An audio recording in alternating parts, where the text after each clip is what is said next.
السلام عليكم ورحمة الله وبركاته. بسم الله الرحمن الرحيم.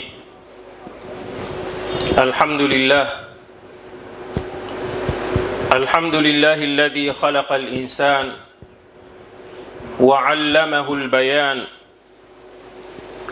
ونهاه عن الغيبة والنميمة والكذب والبهتان. أحمده سبحانه وتعالى على ما والاه من الفضل والإحسان والإنعام، وأشهد أن لا إله إلا الله وحده لا شريك له شهادة يرجو بها دخول الجنان،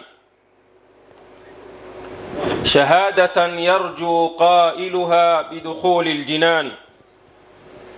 وأشهد أن سيدنا ونبينا ومصطفانا عبده ورسوله المؤيد بالمعجزات والبرهان،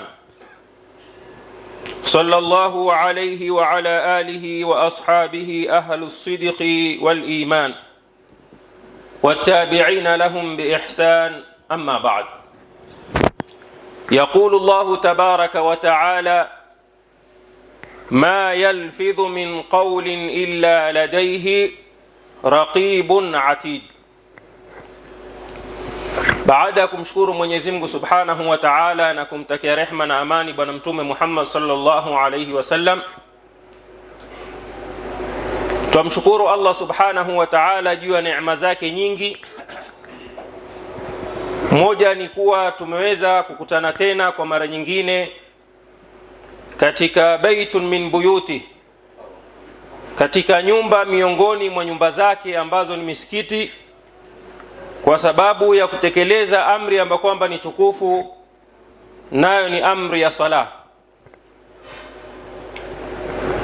Kwa hakika Mwenyezi Mungu Subhanahu wa Ta'ala ameumba viumbe wengi katika ardhi, ameumba viumbe mbinguni, ameumba viumbe kwenye bara, ameumba viumbe kwenye bahari, ameumba viumbe kwenye anga.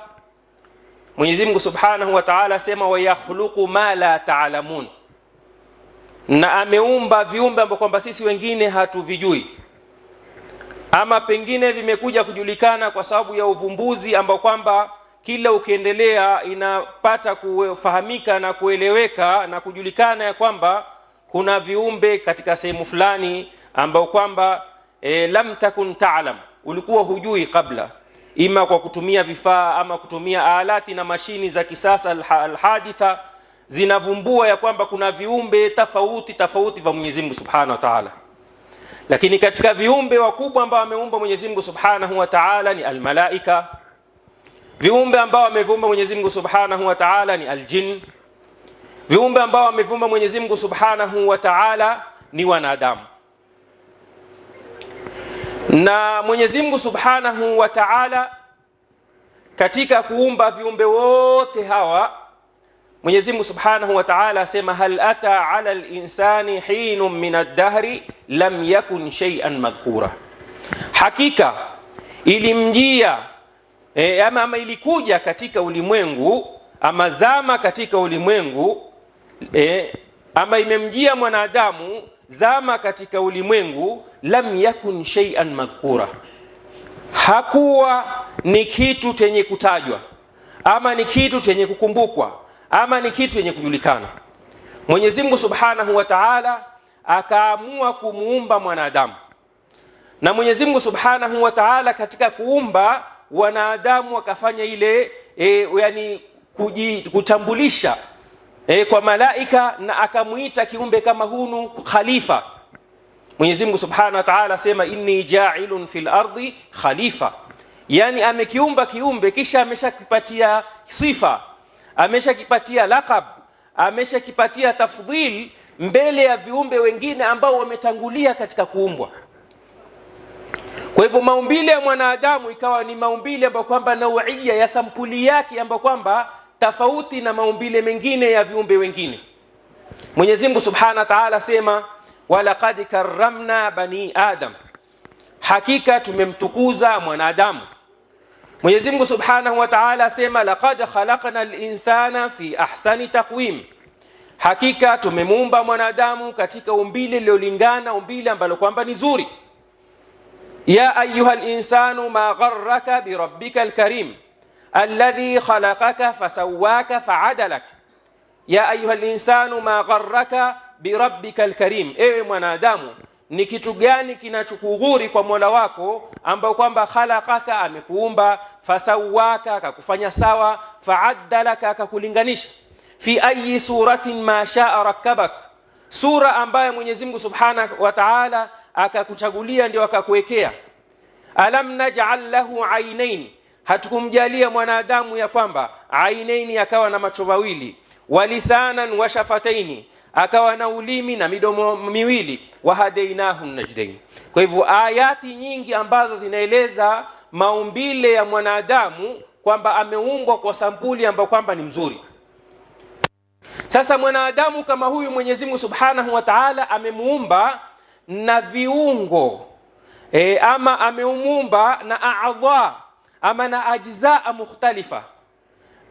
Ukiangalia katika umbile la walioumbwa na Mwenyezi Mungu Subhanahu wa Ta'ala, Mwenyezi Mungu kuna amewajalia wengine, faminhum man yamshi ala rijlaini, kuna wengine wanatembea na miguu miwili, wa minhum man yamshi ala arba'in, wengine wanatembea na miguu minne, wa minhum man yamshi ala batni, kuna wengine wanatembea na matumbo. Sampuli ya Mwenyezi Mungu Subhanahu wa Ta'ala alivyoumba. Wewe mwenyewe ukiangalia hao makhluqati ambao kwamba wako katika wajhi al-ardhi ambao wameumbwa na Mwenyezi Mungu Subhanahu wa Ta'ala, ukiangalia wewe mwenyewe utakubali kwamba umbile lako ni zuri. Kwa hivyo akamuumba kwa viungo vingi ambao Mwenyezi Mungu Subhanahu wa Ta'ala amemuumba nazo. Lakini katika viungo ambazo ameziumba Mwenyezi Mungu Subhanahu wa Ta'ala, kuna viungo viwili ama sehemu mbili ambazo ndio yatamayazu bihi banul insan. Mwanadamu anatofautiana na viumbe wengine. Labda katika ilmu ya biology waweza ukaangalia baadhi ya viumbe na ukaona katika maumbile inaweza kuwa kuna kufanana kwa kiasi binawi ma kwa sampuli fulani, lakini taarifu almantiqi ya mwanadamu bado anabaki katika asli alhayawan, na ndio wanasema alinsanu hayawanun natiqun ama hayawanun aqilun natiqun, kwamba mwanadamu ni bado anakuwa katika jinsia ya hayawani, lakini aqilun, mwenye akili, ama natiqun, mwenye kuongea ama mwenye kutemka. Na hii yote katika hizi sifa mbili mwanadamu ndio anatofautiana na viumbe wengine kwa kutemka ama kwa kuongea, na hali kadhalika na vile vile kwa akili. Leo maudhui yetu tutazungumzia masala ya lisan ama ulimi, ambao ndio kiungo muhimu cha mwanadamu ambacho kwamba anachokiongelea. Ima tuweza kusema kwa sababu ya maumbile waweza kuona huu ulimi labda viumbe wengine pia wanao, lakini tasrif, namna wanavyotumia wao na unavyotumika neema hii kwa mwanadamu ni tofauti. Utaona Mwenyezi Mungu Subhanahu wa Ta'ala sema wa ikhtilafu alsinatikum wa alwanikum. Moja katika alamat na miujiza na dalili ya kuweko Mwenyezi Mungu Subhanahu wa Ta'ala ni kule kuumba mwanadamu kisha kumjalia kwamba ikhtilafu alsinatikum, kutafautiana zile lugha zenu. Hayawanati wana lugha khasa ambazo kwamba yatafahamuna bainahum, wanafahamiana baina yao, lakini si lugha kubwa sana. Lakini mwanadamu ana lugha ambayo kwamba ni kubwa anazungumza. Hii lugha ndio ambayo kwamba leo mimi nazungumza nayo hapa nyinyi. Kuna lugha nyingine ambayo kwamba iko tofauti. Sasa ukiangalia zile lughat albasharia, lugha za wanadamu ni nyingi.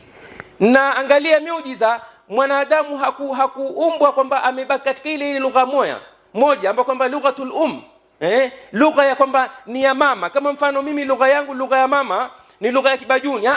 Mwanadamu atakwenda kulingana na mazingira, atajifunza, atabadilisha lugha nyingine ili atakuwa nayo, atajifunza lugha nyingine.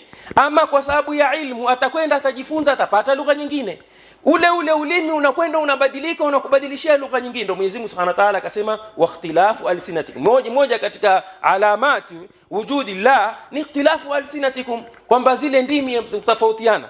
Sasa kiungo kama hichi kidogo cha ulimi ni kiungo ambacho kwamba ni saghirul hajm, ni kidogo, lakini udogo wake huu mkunu ni adhim wadhifa, ama adhimul amal, yani ni saghirun fil hajmi kabirun fil wadhifa, ni kidogo katika maumbile lakini ni kikubwa katika majukumu ya mwanadamu, majukumu ambayo Mwenyezi Mungu Subhanahu wa Ta'ala amembebesha mwanadamu. Hichi kiungo cha ulimi kitakuwa na kazi kubwa, na wanasema kwamba katika taarifu wanasema ni silahun dhu haddain, ni silaha ambayo kwamba ina pande mbili.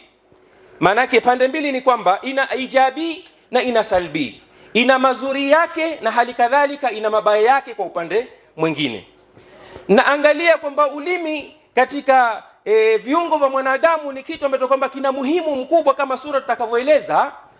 Utakuta viungo vingine vya mwanadamu vimewekwa katika hali ya dhahir, kama mguu twauona hapa, kama mkono twauona, na zingine ambazo kwamba zimestirika pia bado zaonekana. Lakini angalia Mwenyezi Mungu, ulimi ni kiungo cha dhahir, lakini amekificha, amekiweka ndani iwe ni wako wewe mwenyewe. Ameweka baina ya ulimi ndani kuna hizi lahiyaini, kuna taya mbili, kuna asnani, kuna meno ya pande mbili, ambapo pande mbili juu na chini ni sehemu karibu sehemu 4. Kisha ameweka kuna shafatain, kuna midomo miwili bado. Yani utaona kwamba ulimi umefungwa ndani, umewekwa, japo kwamba ni kiungo cha dhahir, lakini Mwenyezi Mungu amekiwekea amekifunga ndani. Na kama sura wengine wanasema ulimi hauna mfupa.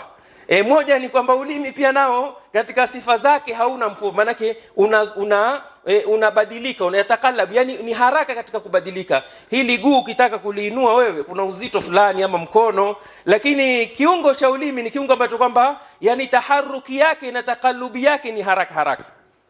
Hii ndio taarifu fupi katika masala ya ulimi. Kisha Mwenyezi Mungu Subhanahu wa Ta'ala ulimi akaupatia wadhifa, akapatia majukumu katika dini, kama kwamba Uislamu ama imani ya kumwamini Mwenyezi Mungu inategemea nisba kubwa ama percentage kubwa katika moyo. Hali kadhalika imani vile inataka ulimi ndiyo uthubutishe imani. Vile kwamba daraja nyingine ni kwamba vitendo vile vinataka vithubutishe imani. Na ndiyo maana mtu akiwa ameamini kwa moyo, ile imani haiwezi kuthubutika mpaka aamini. Kwa nini? Aamini kwa ulimi. Ndio mtu kule kusema ashhadu an la ilaha illa Allah wa ashhadu anna Muhammadar Rasulullah, na kutemka shahada hii huwa ni mabda nutq, ni mwanzo wa kutemka ile kalima tauhid, lakini mpaka mwisho kwenye kuswali, kwenye kufanya ibada, mpaka pumzi zako za mwisho bado ile kalima inatakana ibaki katika ulimi wako. Ndio Mtume sallallahu alaihi wasallam asema, man kana akhiru kalamihi la ilaha illa Allah dakhala aljanna, yule ambaye kwamba atakuwa maneno yake ya mwisho ni la ilaha illa Allah ataingia janna. Kwa hivyo ulimi umechukua sehemu kubwa katika tauhid, katika imani ya kumwamini Mwenyezi Mungu. Kama vile ya kwamba huu ulimi nao unaweza kutoka katika janibi ya ijabi ukaenda kwa upande mwingine, ukawa ni sababu ya mtu kumshiriki Mwenyezi Mungu Subhanahu wa Ta'ala. Kiungo hiki kama hiki kinaweza kibadilika ikawa ni sababu ya shirki. Laqad kafara alladhina qalu inna Allaha thalithu thalatha, hakika wamekufuru wale ambao kwamba inna Allaha thalith, kwamba yule Mwenyezi Mungu ni yule watatu. Athalatha wakafanya utatu. Yani kule kutemka ile kalimatul walaqad qalu kalimatul kufri, kama Qur'ani ilivyokuja kusema kwamba walaqad qalu kalimatul kufri wa kafaru ba'da islamihim, wamesema maneno ambayo kwamba ni ya kufuru na wamekufuru baada ya kusilimu kwao. Ni masala ya ulimi. Hali kadhalika vile utakuta katika ibada zetu kuna wadhaifu nyingi ambazo kwamba zimewekwa, na wadhaifu kama hizi haziwezi kutekelezeka maibadati ama amali kama hizi isipokuwa kupitia kiungo kama hiki cha ulimi. Kwa mfano kama swala hii, khutba ya Juma hapa haiwezi kukamilika hapa mpaka, ama swala ya Juma mpaka kupatikane khutbatain ambapo kwamba ni wadhifatul lisan, khutba mbili. Kisha baadaye tutaingia katika swala. Tukiingia katika swala kuta zile ambazo kwamba zile arkan as-sala al-qawliya, kuna arkan as-sala, kuna nguzo za swala ambazo kwamba ni qalbia, kuna nguzo za swala ambazo kwamba ni za moyo, na kuna arkanu swala ambazo kwamba ni al-fi'li al-qawliya za kimaneno, na kuna arkanu swala ambazo kwamba ni fi'liya za kimatendo. Moja katika arkanu swala ni al-qawliya, ni kama takbiratul ihram. Mtu kupiga takbiratul ihram, huwezi kuingia katika swala tu kwa mujarrad kwamba ile fi'liya ukafanya ile kaifiyat ile swala lakini usipige takbiratul ihram. Moja katika arkanu swala al-qawliya ni kupiga takbiratul ihram, kwamba ni wadhifatul lisan, qira'atul fatiha, at-tahiyatu zile, kufanya salatu ala nabii sallallahu alaihi wasallam, at-taslima, zote zile utaona ni katika arkanu as-sala al-qawliya ambazo kwamba ni wadhifatul lisan. Utaona katika ibadati nyingi bado ulimi una kazi kubwa. Sasa maudhui yetu katika kuelezea masala ya ulimi sana tutamili katika upande wa salbiyat, upande wa afatul lisan, kwa sababu maudhui yetu ni afatul lisani, ni maafa ya ulimi. Kiungo kama hichi ambacho kwamba ni kikubwa zaidi cha kufanyia khairat, cha kufanyia mambo amali mzuri, hali kadhalika kiungo kama hiki kinaweza kubadilika na kikawa kiungo kama hiki kinatumika katika zile salbiyat ama afat, maafa ambapo kwamba moja ni shirki na kufru. Kwa Mwenyezi Mungu Subhanahu wa Ta'ala atuambia, la khaira fi kathirin min najwahum illa man amara bi sadaqatin au ma'rufin au islahin baina an-nas. Moja katika wadhaifu lisan, Mwenyezi Mungu Subhanahu wa Ta'ala atuambia la khaira, hakuna khairi fi kathirin min najwahum, katika maneno yao mengi ya kunongonezana, ile maneno najwa, zile maneno ya siri, illa man amara bi sadaqatin, isipokuwa mwenye kuamrisha kutoa sadaqa. Mwenye kuamrisha kutoa sadaqa, ambapo kwamba huku kuamrisha na kukataza ni wadhifa wa ulimi. Na ndiyo Mtume sallallahu alayhi wasallam akatuambia katika hadithi nyingine, kullu sulama minan nasi sadaqa, au kama kala, kwamba kila kiungo cha mwanadamu kina sadaqa. Na akasema katika bikulli takbiratin sadaqa, katika kila mtu akipiga takbiri akisema Allahu akbar ni wadhifatul lisan, ni sadaqa. Wa bikulli tasbihatin sadaqa, mtu akifanya tasbihi akisema subhanallah ni sadaqa. Wa bikulli tahmidatin sadaqa, na akisema alhamdulillah ni sadaqa. Wa bikulli tahlilatin sadaqa, akisema ile la hawla wala quwwata illa billah ni sadaqa. Wal amru bil ma'ruf wan nahyi 'anil munkari, kuamrisha mema na kukataza maovu. Zote hizo tunaona wadhaifu kubwa hapa zimewekwa kwenye kiungo cha ulimi. Kwa Mwenyezi Mungu Subhanahu wa Ta'ala atuambia illa man amara bi sadaqa, isipokuwa yule ambaye kwamba ataamrisha katika kutoa sadaqa, au ma'rufin, au akafanya kuamrisha mambo mema, au islahin baina nasi, au akafanya islahi baina ya watu. Na kwa sababu islahi bado utahitajika ulimi katika kupeleka maneno huku na kwingine, na kusuluhisha hapa na kusuluhisha hapa kimaneno. Katika hadithi ya Mtume sallallahu alaihi wasallam, mmoja katika maswahaba amwambia Mtume sallallahu alaihi wasallam, ya Rasulullah, dulluni ala amalin au dullini ala amalin yudkhiluni aljanna, nijulisha mimi ama nilekeza mimi ama niongoza mimi juu ya amali ambayo kwamba itaniingiza janna. Na katika riwaya nyingine inasemekana kwamba ni Muadh ibn Jabal.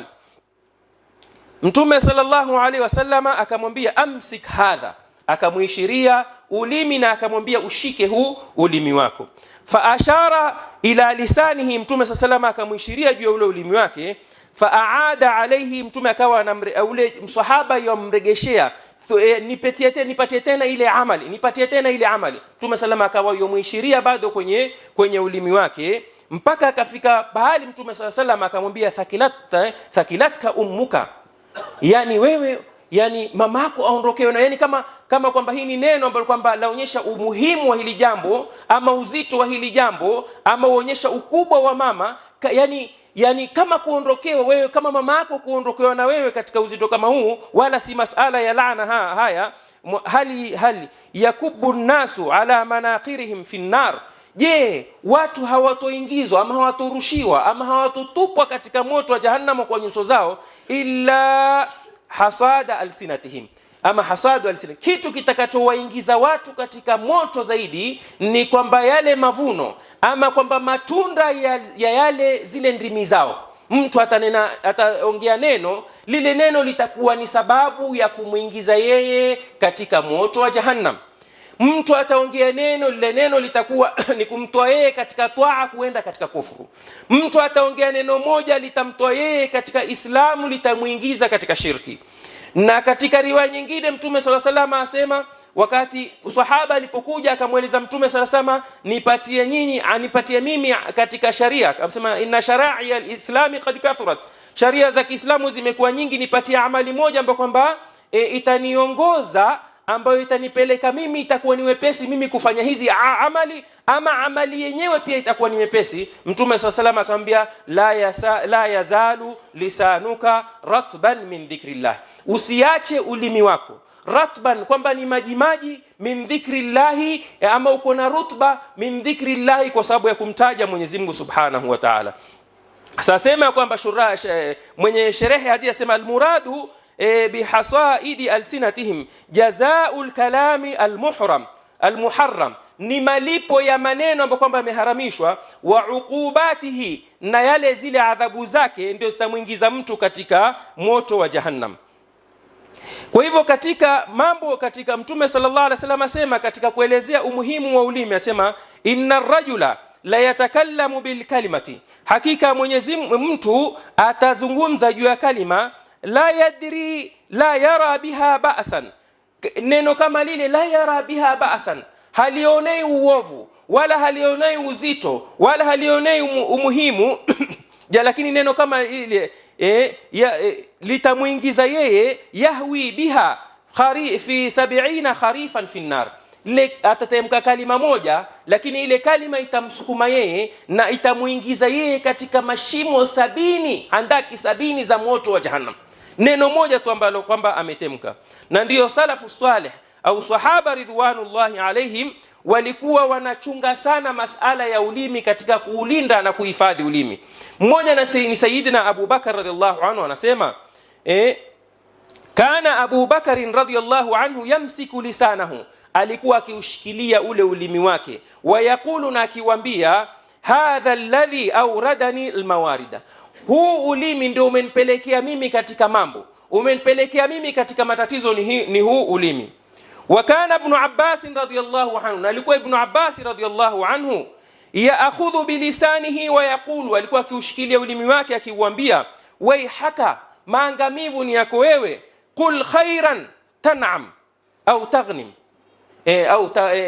taghnam, qul khairan, sema mambo ya khairi, taghnam, utafaidika ama utapata ghanima, sema mambo ya khairi, taghnam, au uskut min su'in taslam au taslim, au nyamaza mambo ya ubaya utasalimika.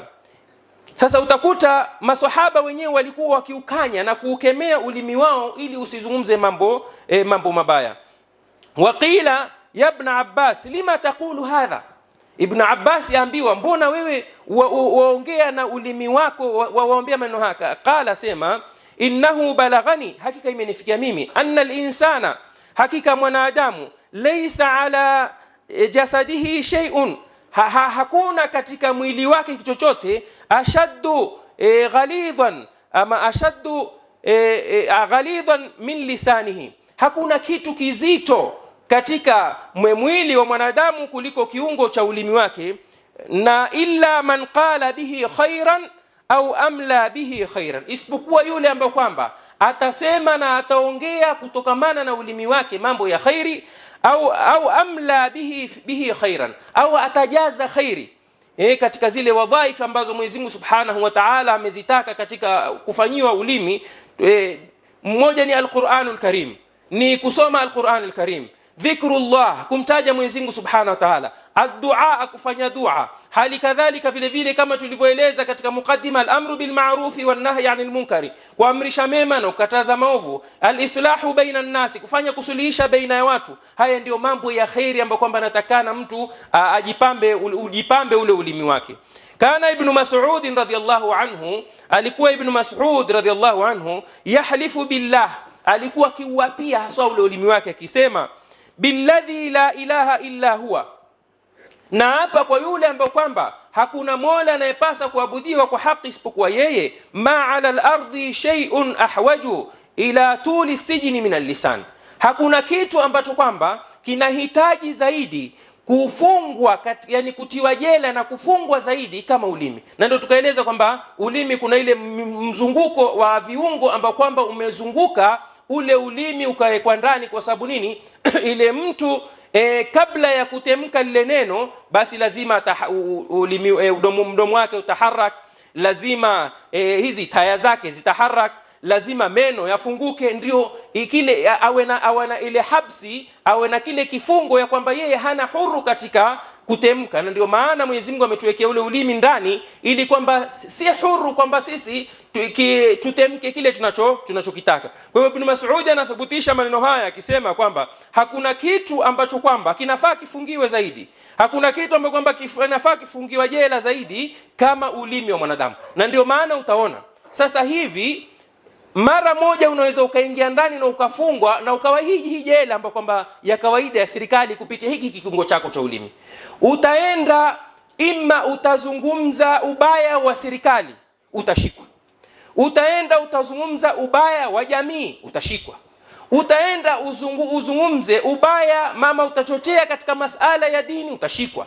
Ama utaenda utachochea katika masala ya ukabila, utashikwa. Na hili ndio jambo ambalo nimepelekea mimi leo kuzungumza masala kama haya. Jamaa, ikhwata al-imani wal islam, tutunge ndimi zetu. Tutunge ndimi zetu kwa sababu sisi ni Waislamu. Sisi tuna mafunzo mazuri katika kuhifadhi viungo vyetu.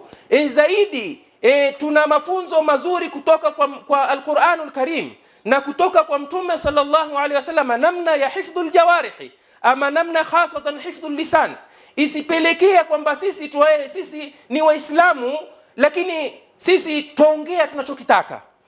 Tuongea, utaona leo mtu anaongea masala ya dini, yani watu wote ni wazungumzaji wa dini.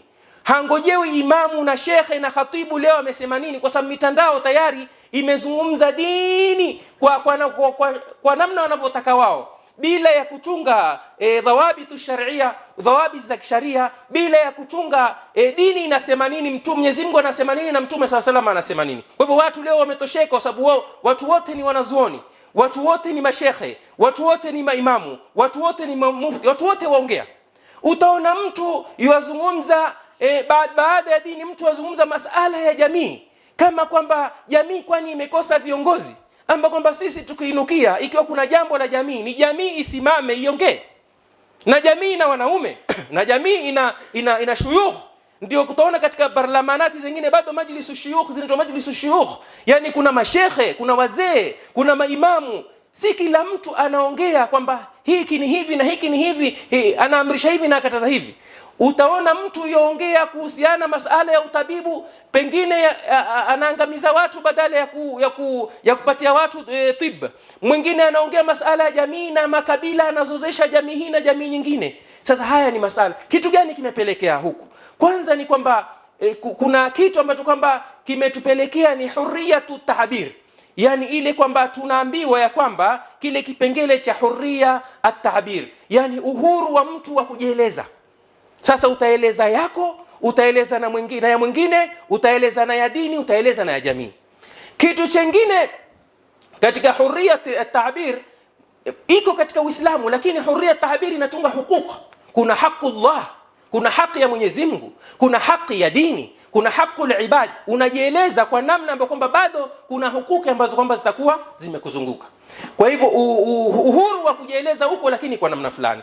Kitu chengine ni wasailul i'lam, yani hizi wasailul i'lam ni hizi radio, ma TV, manini, hizi vitu ambavyo kwamba tunajua hizi wasail al-i'lam, yani hizi matangazo, kama ni radio, kama ni magazeti. Mtu anaona akikaa kwenye radio azungumze kile anachotaka, azungumze kuhusu dini anachotaka, azungumze kuhusu Uislamu anachotaka, azungumze kuhusu nafsi yake na hawa yake anachotaka. Nyingine ni wasailul ittisal, ama tawasul al-ijtimai, alwasail al-ijtimai, hizi mawasiliano ya kijamii. Leo kila mtu ana simu yake ina WhatsApp, ana TikTok, ana Facebook, ana ma ila dhalika na mengine mengi. Sasa yeye anaona pale ni uhuru wake kuongea kile anachotaka, ambapo kwamba ile inapelekea mtu ima unaweza kukosea Mwenyezi Mungu Subhanahu wa Ta'ala katika haqullah, ama unaweza kukosa katika haki ya dini, ama unaweza kukosa katika haki ya wengine ambao kwamba bado wanakuzunguka, bado wana haki zao. Kwa hivyo katika haya yote lazima tutumie sisi kama Waislamu. Kuna zile haki ambazo kwamba tunaeleza katika wadhaiful lisan kwamba mtu asiongee maneno ya kumtoa katika Uislamu kumuingiza katika kufru. Hali kadhalika vile vile tutazungumza haraka haraka katika afatil al-lisan ambazo kwamba ni nyingi. Al-khawdhu fil batili, yani mtu kuzama kuongea katika maneno ambayo kwamba ni ya batil, maneno ambayo kwamba hayana uhakika, maneno ya urongo, maneno ambayo kwamba al-kalamu fil maasi, mtu anazungumzia anasifu maasiya. Wewe unazungumza katika social media ama unazungumza katika wasaili al-i'lam, unazungumza mambo ambayo kwamba ni ya maasiya wa tahadduth, unaeleza kitu ambacho kwamba huna uhakika nayo, ima ni urongo ama ni alfahisha, ni uchafu, bado wewe unaendelea kuzungumza bila ya kuchunga ulimi wako, bila ya kuchunga ulimi wako wala bila ya kuchunga haki. Kwa hivyo Mwenyezi Mungu Subhanahu wa Ta'ala atukataza, atuambia kwamba innal ladhina yuhibbuna an tashi'a alfahishatu fil ladhina amanu lahum adhabun alimun fid dunya wal akhirati wallahu ya'lamu antum la ta'lamun.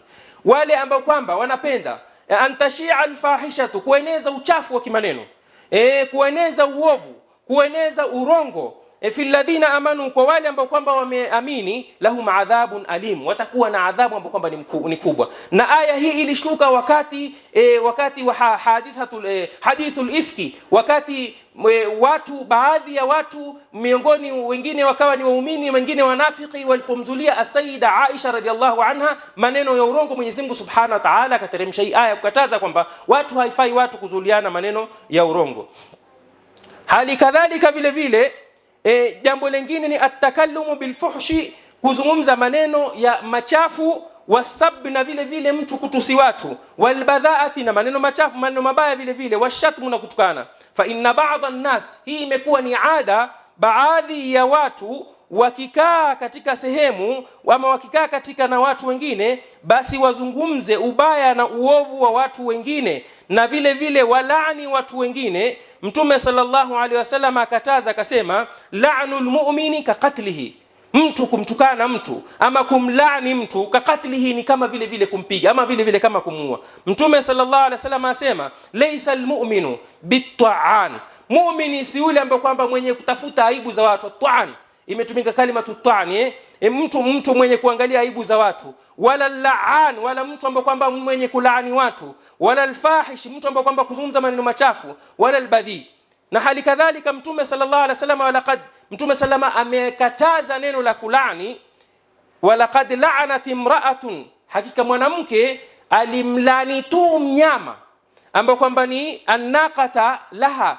Mtume salama alimuona, alikuwa na ngamia, mwanamke ambaye alikuwa na ngamia na kwa kuna mzigo juu yake, akaona yule mwanamke katika kumchunga ule ngamia yamlani yule ngamia. Mtume sallallahu alaihi wasallam amara an-nabiy sallallahu alaihi wasallam bi akhdhi ma alaiha wa tarkiha.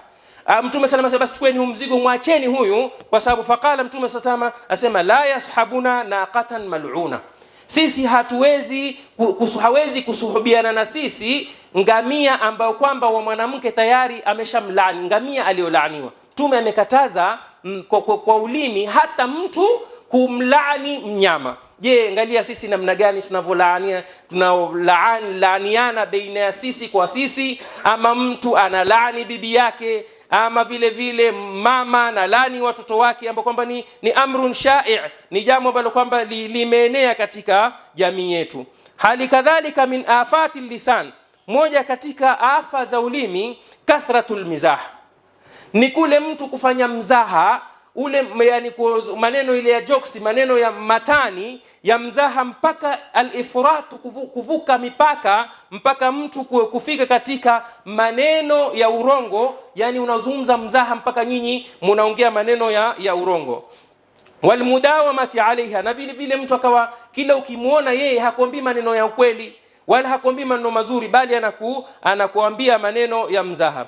Asema kwamba inna almuzah, hakika kuzungumza maneno ya mzaha ambapo kwamba aliyasiri, ikiwa ni kidogo, ni kalimateni, kisha katika maneno ya ukweli, la basa bihi. Kama mfano mtu anakuambia maneno ya mzaha lakini maneno ya ukweli, lakini maneno ni kalimataini hakuna. Lakini yale maneno, kuzungumza maneno ambayo kwamba ni ya mzaha, maneno ambayo kwamba ni ya mzaha mpaka kufika kwenye urongo, mpaka kufika katika kupelekea mtu kukasirika ama kupelekea katika chuki, ni mambo ambayo kwamba hayafai. Kana nabii sallallahu alaihi wasallam la yamzahu wala yaqulu illa haqqan. Mafunzo ya mtume sallallahu alaihi wasallam, mtume alikuwa haongei wala hafanyi mzaha wala hasemi katika mzaha ila maneno ambayo kwamba ni ya haki. Na lingine katika afat almanhiya, mambo ambayo kwamba ni maafa ya ulimi ambayo kwamba limekatazwa, alistihza wasukhriya, ni mtu kufanya istihza, mtu kumfanyia kumdharau mwenzake, wasukhriya, na mtu kumfanyia maskhara, maana yake kumtweza mwenzake ama kumfanyia maskhara mwenzake.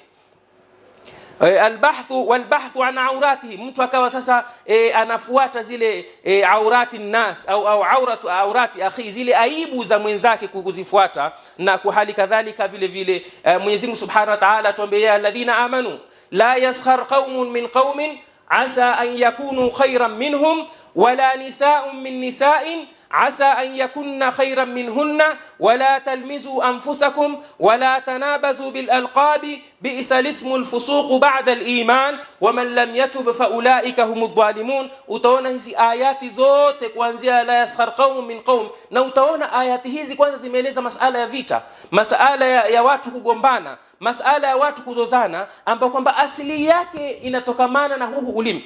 Ndio mmoja katika wale mashairi wa zamani, Abu Muslim al-Khurasani, asema ala khilal ar-ramadi wa midhanarin wa akhsha an takuna laha dhiram au dharam fa inna an-nara bil-udayn tudhka wa inna al-harba awwaluhu al-kalam fa in lam yutfiha uqala'u qaumin yakunu quduha juthathun wa hamun aqulu min at-ta'ajjub layta shi'ri aiqadun umayyata am niyamun fa in kanu lihinihim niyaman faqul qumu faqad hana al-qiyam.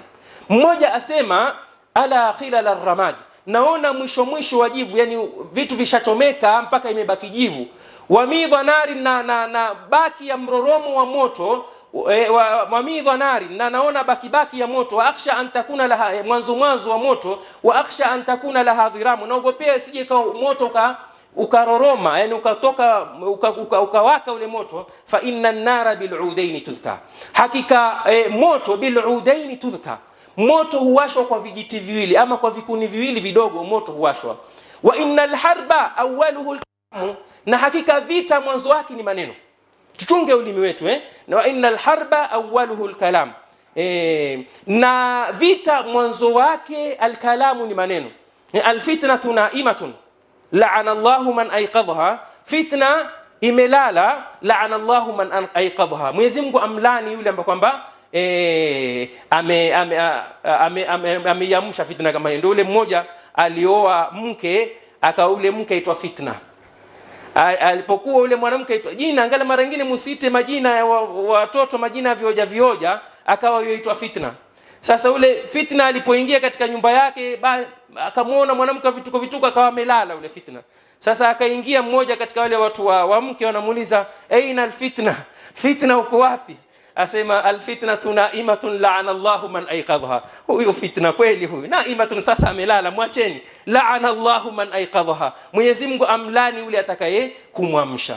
Kwa hivyo fitna mara zote, ikiwa fitna iko fitna ya dini, iko fitna ya makabila, iko fitna ya mipaka, iko fitna ya kijamii, iko kila pahali, lakini Mwenyezi Mungu amezituliza. Usiziinue, usiziamshe. Ukiziamsha mambo yake yanakuwa mambo yanakuwa makubwa zaidi, ambapo kwamba kisha sisi tutashindwa kuyazuia.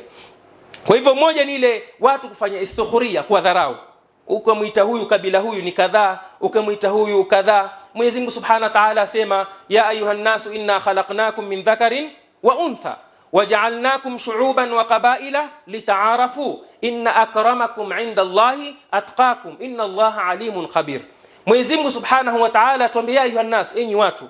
Angalia mambo yanakuja kutokea katika zama kama hizi, lakini Mwenyezi Mungu amezungumza katika Al-Qur'an Al-Karim miaka na miaka iliyopita. Mtume sallallahu amezungumza katika hadithi. Mtume sallallahu asema da'uha fa innaha mumtina. Acheni masala ukabila, kwa sababu ni mzoga huu, ni ubaya huu. Angalia Mwenyezi Mungu Subhanahu wa Ta'ala tuambie ya ayuhan nas, enyi watu. Na angalia katika ayat kama hizi, angalia ilivyokuwa mzuri ya khitabu mzuri, haikusema ya ayyuhalladhina amanu, ya ayuhal muslimun, nasema ya ayuhan nas. Na nas kawaida katika khitabu ya ayuhan nas ni khitabu am, ni khitabu ya watu wote, ni khitabu ya watu wote. Ya ayuhan nas inna khalaqnakum min dhakarin wa untha, enyi watu hakika tumeombeni nyinyi kutokamana na mwanamume na mwanamke. Kwamba wewe hata ukawa mweupe namna gani, ukawa mzuri namna gani, ukawa mrembo namna gani, maana urembo ndio unamaliza watu sahihi, ukawa namna gani, lakini min dhakarin wa untha, wewe umetoka katika zile silaha mbili zile. Min dhakarin, kutoka kwa mwanamume, wa untha, na umepatikana kwa njia mbili. Hukutoka katika ardhi wala hukushuka kutoka mbinguni, wala siua kwamba umemea katika mti. Wewe umetoka pale pale alipotoka kila mmoja.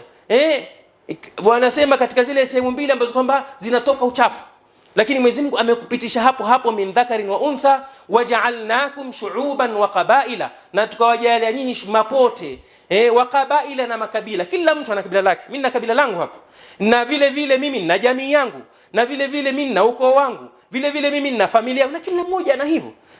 Lakini litaarafu, malengo ni kwamba kujulikana, kwa sababu kila mmoja atunge haki, kila mmoja atunge haki ya baba yake, kila mmoja atunge haki ya mama yake, kila mmoja ajue zile maharim na wale ambao kwamba ni ajnabiyati, kila mmoja katika kutunga haki. Mwenyezi Mungu litaarafu, Mwenyezi Mungu atujalie sisi kwamba tujuane.